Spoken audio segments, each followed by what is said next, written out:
So here, which is the new film from Robert Zemeckis, the guy behind Back to the Future, Contact, Polar Express, and of course Forrest Gump, the latter being crucial since here reunites Gump stars Tom Hanks and Robin Wright. And here is a little clip of the trailer that tells you that they do want you to know that.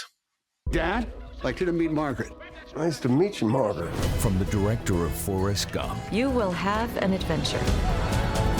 Tom Hanks, Robin Wright. And what an adventure it has been. Here. Now, the reason I play you that is because there's almost no point in playing any other clip from the film because it won't make much sense. So here's the thing. This is adapted from a 2014 graphic novel by Richard Maguire. It was a 6-page comic strip in 1989. Then it was expanded into a graphic novel in 2014.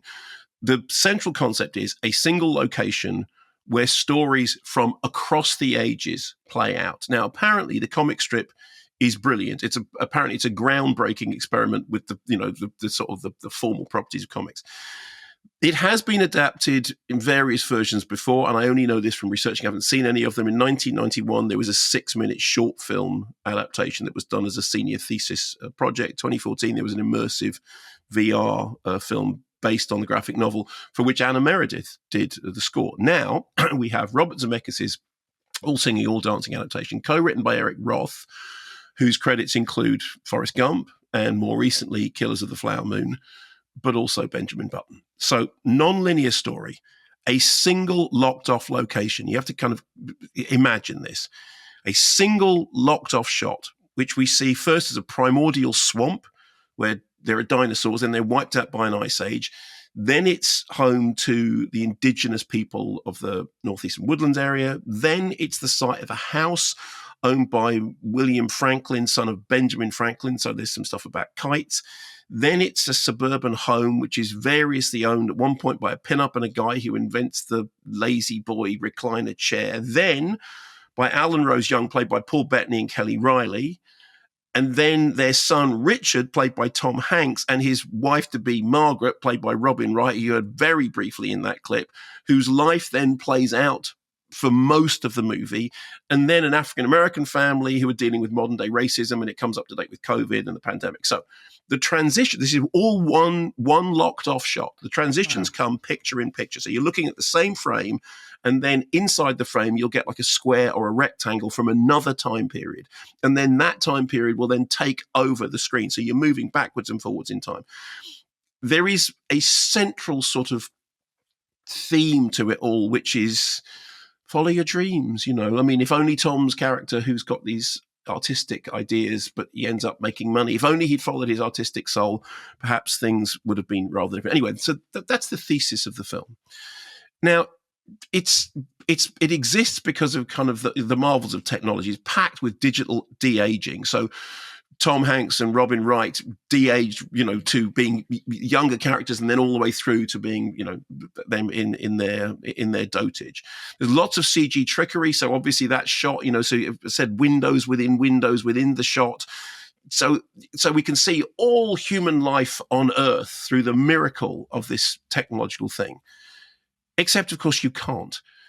This might have worked as a comic strip. I haven't read the graphic novel, and I haven't seen the comic strip, and I haven't seen any sort of previous version of the thing.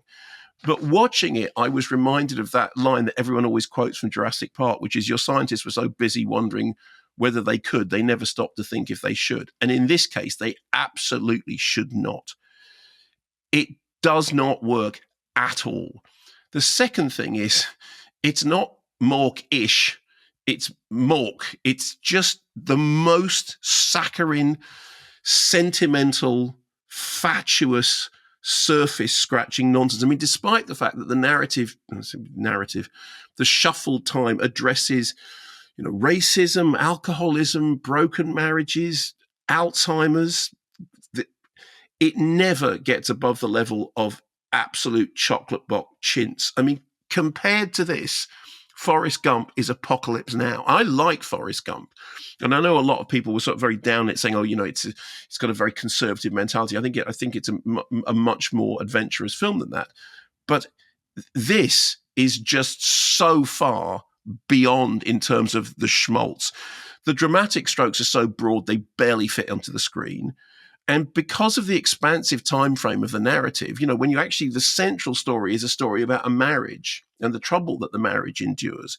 But because they keep having to go backwards and forwards in time for no reason at all, any kind of emotional moments, they've got all the depth of a teaspoon. It's trite, it's contrived, it is toe-curlingly dull.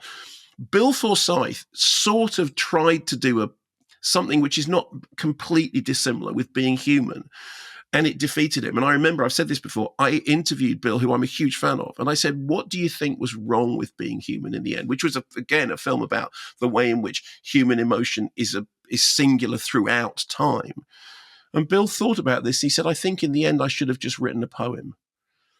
Zemeckis is no Bill Forsyth, and he's no poet.